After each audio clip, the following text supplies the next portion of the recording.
할렐루야. 우리가 믿음 생활을 한다고들 이야기합니다. 교회 다니는 사람들은 누구나 믿음을 가지고 다니죠. 믿음이 있으니까 또 다니는 것이고요. 그럼 여러분, 믿음에도 크기가 있다고 생각을 하십니까? 아니면 믿음에는 크기가 없다고 생각을 하십니까? 믿음이 큰 믿음도 있고 작은 믿음도 있을까? 성경에 보면 믿음도 크기가 있다는 것을 알 수 있어요. 마태복음 15장 28절에 예수께서 대답하여 이르시되 여자여 내 믿음이 크도다 말씀합니다.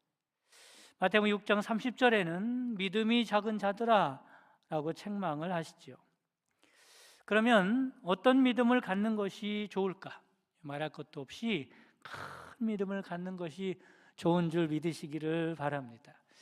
여러분, 이왕 믿음을 갖고 살아가는 것, 믿음 생활하는 것, 큰 믿음을 가지고 살아가시기를 주님의 이름으로 축복합니다. 그러면 얼마나 큰 믿음을 가져야 할까라고 하는 거죠.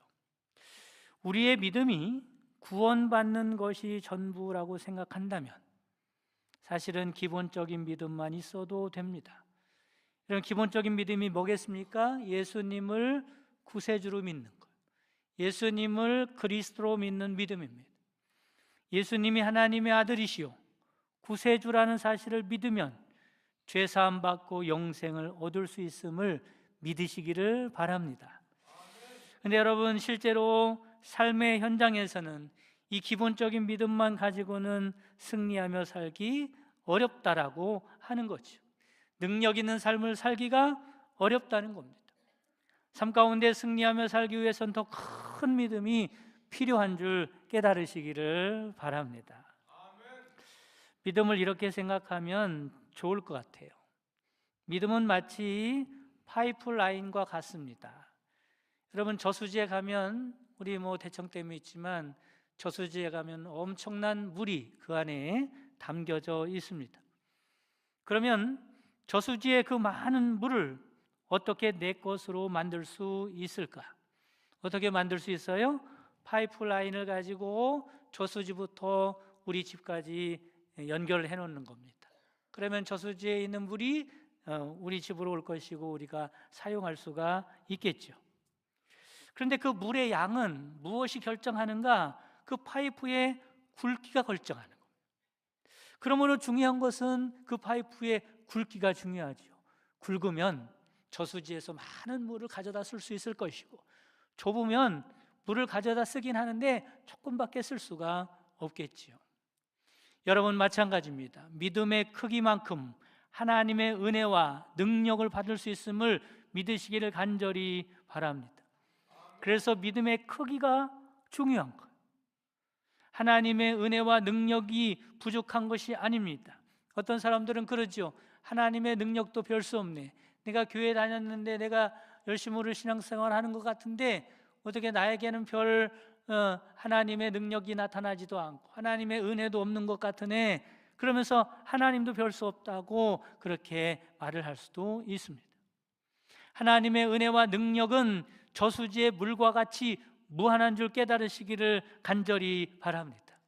그러니까 하나님이 문제가 아닌 거예요. 하나님의 은혜가 없는 것이 문제가 아닌 겁니다. 하나님의 능력이 부족한 것이 문제가 아닙니다.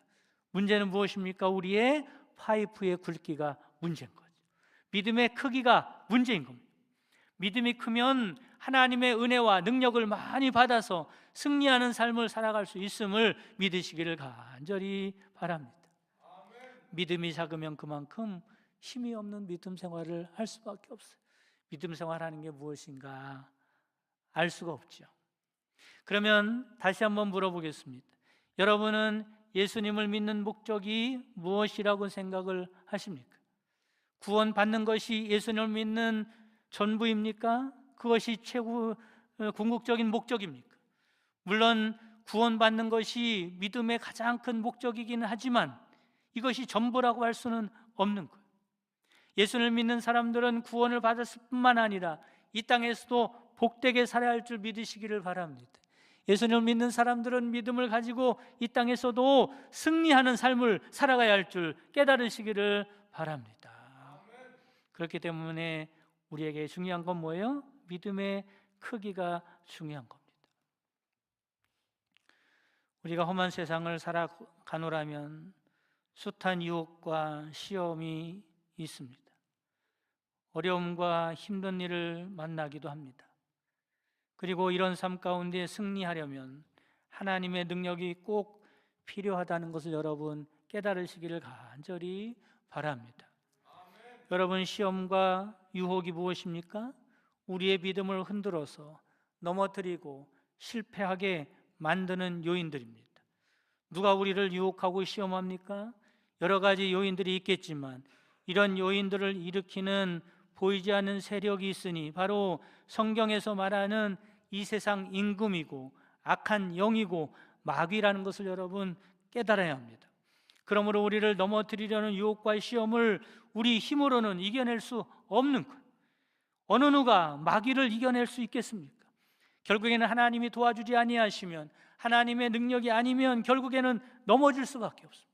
실패하는 인생이 될 수밖에 없는 겁니다. 그래서 믿음이 중요한 거예요. 우리가 이 싸움에서 승리하기를 원한다면 하나님의 은혜와 능력이 필요한 줄 믿으시기를 바랍니다. 그런데 그 하나님의 은혜와 능력을 누가 받습니까? 믿음이 큰 사람이 받는 거예요. 그러므로 승리하기를 원한다면 반드시 믿음을 키워야 합니다. 큰 믿음을 소유해야 합니다.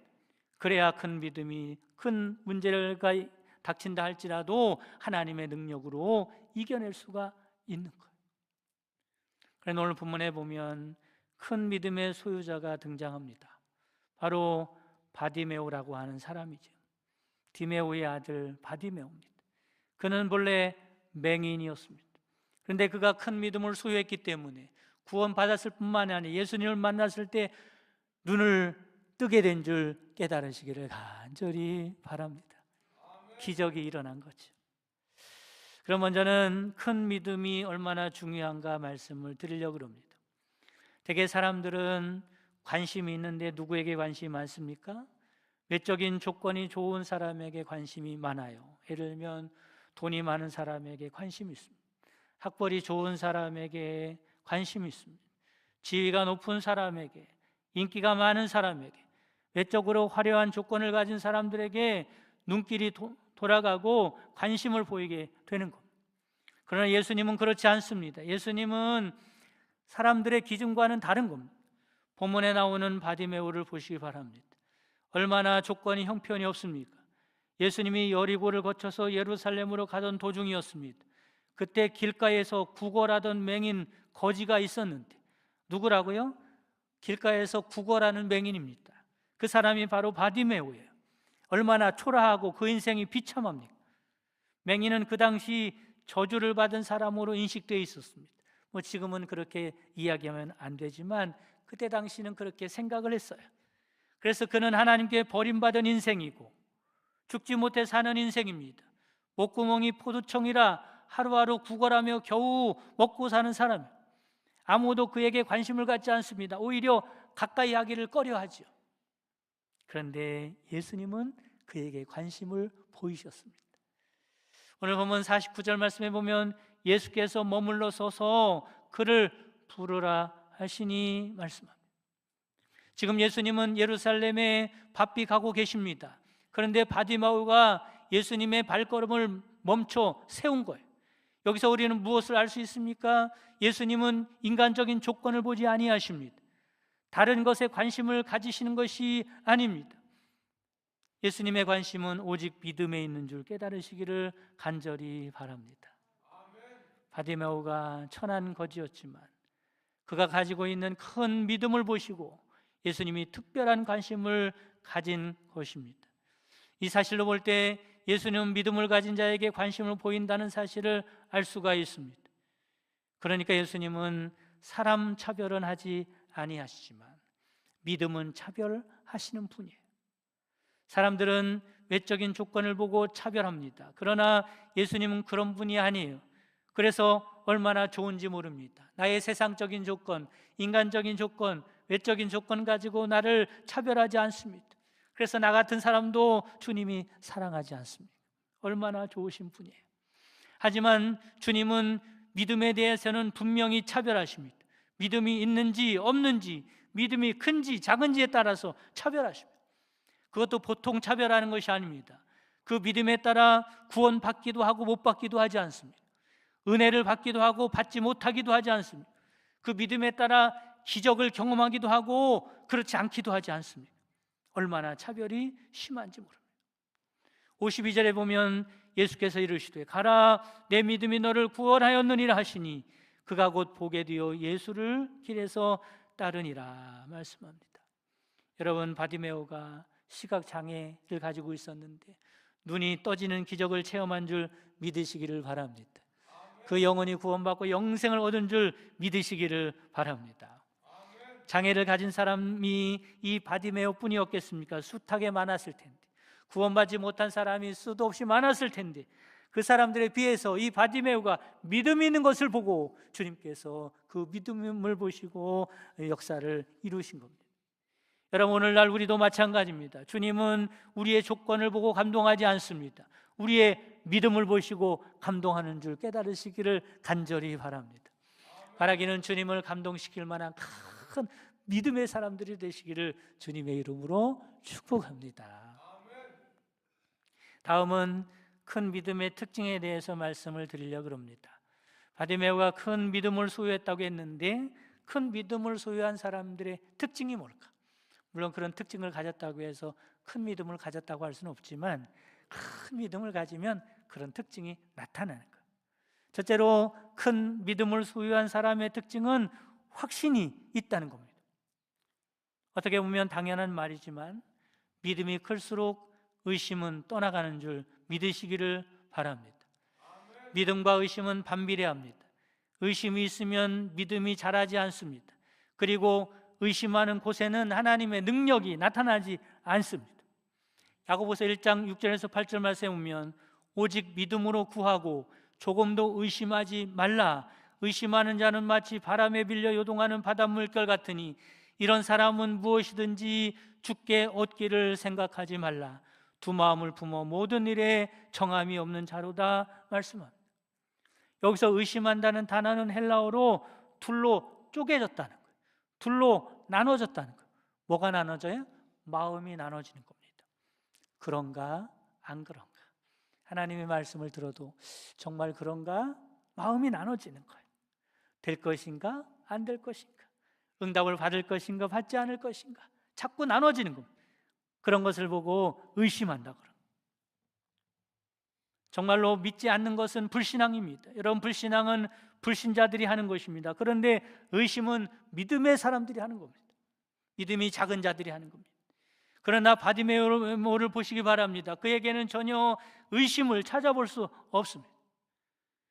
예수님 당시 예수님을 따라다니던 사람들이 예수님을 뭐라고 불렀냐면 나사렛 예수다 이렇게 불렀어요. 나사렛 예수다. 나사렛이라고 하는 것이 무엇입니까? 예수님의 출신지죠. 그러니까 예수님이 나사렛에서 출신했다는 거예요. 그래서 나사렛 예수야. 왜 나사렛 예수라고 불렀을까? 예수님도 별 수 없이 나하고 똑같은 고향이 있는 사람이고 부모가 있는 사람이고 다른 평범한 사람이라고 하는 뜻으로 나사렛 예수라고 불렀던 거예요. 그러나 바디메오는 달랐습니다. 예수님이 눈에 보이지는 않았지만 군중들의 웅성거리는 소리를 듣게 됐지요. 그들 중에 누군가 나사렛 예수가 지나가신다라고 말을 했고 바디메오는 귀가 번쩍 뛰어서 소리를 질렀습니다. 뭐라고 소리를 질렀습니까? 47절 말씀에 보면 나사렛 예수란 말을 듣고 소리질러 이르되 다윗의 자손 예수여 나를 불쌍히 여기소서 하거늘. 뭐라고 소리질러요? 다윗의 자손 예수여 라고 소리지르는 거예요. 여기서 다윗의 자손 예수라는 말은 구약 성경에 예언된 그 메시아, 그 그리스도가 바로 예수님이라고 고백하는 겁니다. 그러니까 구원자 예수라고 하는 말을 외치는 거죠. 바디메오는 다른 사람들처럼 예수님을 한 인간으로가 아닌 하나님의 아들 구세주로 믿었던 것입니다. 바디메오는 예수님이 나의 눈을 고쳐주실 수 있는 분 정도가 아니라 내 영혼을 구원하여 영생을 주실 구세주로 확신했던 겁니다. 여러분, 여러분에게 이런 믿음이 있길 바랍니다. 믿음을 넘어서 확신을 가지고 살아가시기를 간절히 바랍니다. 이처럼 큰 믿음은 의심이 없는 확신의 사람이다라고 하는 거죠. 두 번째, 큰 믿음을 소유한 사람의 또 다른 특징이 뭐냐면 인내하는 것입니다. 여러분, 믿음의 사람은 인내를 잘합니다. 믿음이 없는 사람은 인내할 줄을 모르죠. 우리가 신앙생활 하다 보면 많은 장애를 만날 수도 있습니다.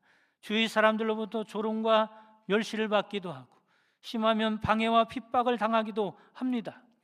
그래도 믿음이 흔들리지 않는다면 그 사람은 큰 믿음을 가진 사람입니다. 그러나 조금만 어려움에도 그 믿음이 흔들리고 넘어지고 실족한다면 그런 믿음은 작은 믿음이죠. 여러분, 큰 믿음을 가진 사람은 인내하는 사람임을 깨달으시기를 바랍니다. 바디메오를 보시기 바랍니다. 그가 예수님을 놓칠사라 소리를 쳤습니다. 그러자 옆에 있던 무리들이 난리를 치는 것, 욕을 하는 사람도 있고 윽박 지르는 사람도 있고 아마 재수 없다고 말을 하는 사람도 있을 겁니다. 별의별 말을 다 가지고 야단을 쳤어요. 어쩌면 발길질 했을지도 모릅니다. 그러나 바디메오는 어떻게 했습니까? 조금도 물러서지 않았습니다. 포기하지 않았습니다. 오히려 더 크게 소리를 지르면서 예수님을 찾았습니다. 48절 말씀에 보면 많은 사람이 꾸짖어 잠잠하라 하되 그가 더욱 크게 소리질러 이르되 다윗의 자손이여 나를 불쌍히 여기소서 하는지라. 이런 바디메오는 어떤 장애에도 굴하지 않고 인내했음을 깨달으시기를 바랍니다. 어떻게 이렇게 할 수 있었어요? 그 믿음이 큰 믿음이었기 때문에 그렇습니다. 여러분, 그렇습니다. 믿음의 크기는 고난과 시련을 통해서 측정이 되는 겁니다. 그 사람의 믿음이 얼마나 되는가 알 수 있는 거예요. 고난과 시련 중에도 낙심하지 아니하고 좌절하지 아니하고 끝까지 주님께 나아가는 사람은 큰 믿음을 소유한 사람입니다. 사랑하는 성도 여러분, 어떤 상황 가운데서 끝까지 인내하며 믿음을 지키는 큰 믿음의 사람들 되시기를 주님의 이름으로 축복합니다. 세 번째, 큰 믿음을 소유한 사람의 또 다른 특징이 뭐냐면 간구하는 겁니다. 주님께 간절히 기도하는 겁니다. 큰 믿음이 있으면 간절히 기도하게 되어 있습니다. 신앙을 떠나서 일반적으로도 그렇지요. 여러분, 열정이 중요합니다. 간절함이 중요합니다. 세상 사람들도요, 이 열정이 있는 사람은 승리하게 되어 있습니다. 성공하게 되어 있습니다. 믿음도 마찬가지입니다. 큰 믿음을 가진 사람은 하나님 앞에 간절함이 있습니다. 마태복음 7장 7절에서 8절 말씀에 보면 구하라 그리하면 너희에게 주실 것이요 찾으라 그리하면 찾아낼 것이요 문을 두드리라 그리하면 너희에게 열릴 것이니 말씀합니다. 기도에 대해서 삼중으로 강조하고 있어요. 구하는 것, 찾는 것, 두드리는 것이 다른 뜻이 아닙니다. 기도하라는 겁니다. 기도 또 하라는 겁니다. 계속 기도하라는 거예요. 기도하되 끝까지 하라는 겁니다. 열정적으로 하라는 거예요. 될 때까지 하라는 겁니다. 그게 큰 믿음이에요. 여러분, 그렇습니다. 큰 믿음은 간절하게 열정적으로 끝까지 기도하는 모습을 보이는 것이 큰 믿음의 사람들의 특징입니다. 어떤 분이 이럽니다. 다른 사람들은 기도하면 응답도 잘 받던데 나는 왜 기도해도 응답이 없는가, 이렇게 말을 합니다. 그런데 이렇게 말을 하는 사람들은 다른 사람이 기도하는 것만 봤지 그 사람이 얼마나 간절하게 기도하는지, 그 사람이 얼마나 몸부림치는지, 그 사람이 얼마나 열정적으로 기도하는지는 못 본 사람입니다. 누구든지 큰 믿음을 가지고 포기하지 아니하고 간절히 기도하면 응답받을 수 있는 줄 믿으시기를 바랍니다. 바디메오가 그랬지요. 바디메오의 간절한 큰 믿음을 가지고 간구할 때 주님께서 응답해 주셨습니다. 눈을 뜨는 기적을 체험하게 되었습니다. 여러분, 프로 골퍼 중에 최경주라고 하는 선수를 한번 들어보셨을 거예요. 최경주, 아주 유명한 골프 선수인데 이 최경주 선수가요, 독실한 기독교인입니다. 한 번은 그가 일본에서 개최되는 기린 오픈 골프 대회에 참석하게 되었어요. 거기에 왜 참석하냐면 거기서 우승을 해야 PGA 진출 자격을 따낼 수 있기 때문에 그렇습니다. 이제 최경주 선수가 골프를 막 치고 마지막 홀까지 왔어요. 마지막 3m짜리 퍼팅을 남겨두게 되었습니다. 만약에 여기서 실패하면 끝장이고 여기서 들어가면 우승을 해서 이제 PGA에 진출하게 되는 거예요. 얼마나 마음이 불안하겠어요. 얼마나 골프채를 잡고 있는 손이 떨리겠습니까? 그때 떨리는 마음으로 하나님께 기도를 해요. 잠깐 기도했지만 간절하게 하나님 앞에 기도를 했다고 그럽니다. 그런데 놀라운 것은 기도를 하고 눈을 떠보니까 놀라운 일이 벌어진 거예요. 그거는 그 풀 위에 그린이잖아요. 그린 그 풀 위에 길이 다 있는 것이 보이는 겁니다. 마치 녹색 칠판에 하얀 분필로 선을 그어 놓은 것처럼 공으로부터 시작해서 홀컵까지 길이 그려져 있는 것이 눈에 보이는 거예요. 그래서 그 글대로 공을 치게 되었다 그럽니다. 여러분 어떻게 되었을까? 마치 공이 홀컵에 빨려 들어가듯 그 공이 쏙 들어가게 되었고 그래서 PGA에 진출하게 되었다는 간증입니다. 여러분 길이 없다고 낙심하지 마시기 바랍니다. 간절히 기도하면 없던 길이 보이는 역사가 일어날 줄 믿으시기를 바랍니다. 할 수 없다고 절망하지 마시기 바랍니다. 믿음 가지고 간절히 기도하면 기적이 일어날 줄 믿으시기를 바랍니다. 소경 바디메오도 어떻게 됐습니까? 간절히 기도했더니 그 눈이 떠지는 역사가 일어나지 않았습니까? 여러분 지금 우리는 큰 믿음에 대해서 말씀을 나누고 있어요. 그런데 사실은 큰 믿음의 사람이 간절히 기도하기도 하지만 반대로 간절히 기도할 때 큰 믿음을 갖게 될 수 있다는 것을 절대로 잊지 마시기를 바랍니다. 여러분 누가 큰 믿음의 사람일까요? 여기에 많은 사람들이 있는데 누가 큰 믿음을 가지고 있을까요? 누가 큰 믿음의 사람일까요? 신앙생활을 오래 한 사람은 큰 믿음을 가지고 있을까요? 성경 지식이 많은 사람은 큰 믿음을 가지고 있을까요? 교회 봉사를 많이 하는 사람이 큰 믿음을 가지고 있을까요? 아닙니다. 여러분 다른 것은 몰라도 믿음만큼은 자신하면 안 돼요. 그건 믿음이 아닌 거예요. 왜냐하면 믿음은 자기의 힘으로 가질 수 있는 게 아니에요. 자기의 의지로 가질 수 있는 게 아닙니다. 믿음은 하나님이 주시는 선물입니다. 누구에게 믿음을 주십니까? 간절히 기도하는 자에게 하나님이 믿음을 주신다는 사실을 깨달으시기를 간절히 바랍니다. 사랑하는 성도 여러분, 무엇보다도 믿음이 큰 사람 되시기를 주님의 이름으로 축원합니다. 예수님은 우리의 믿음을 보시고 역사하십니다. 믿음은 인생 승리를 위해서 가장 중요한 우리의 자산입니다. 아무쪼록 큰 믿음으로 기도하고 순종하여 바디메오와 같이 기적의 주인공으로 살아가는 여러분 되시기를 주님의 이름으로 축복합니다.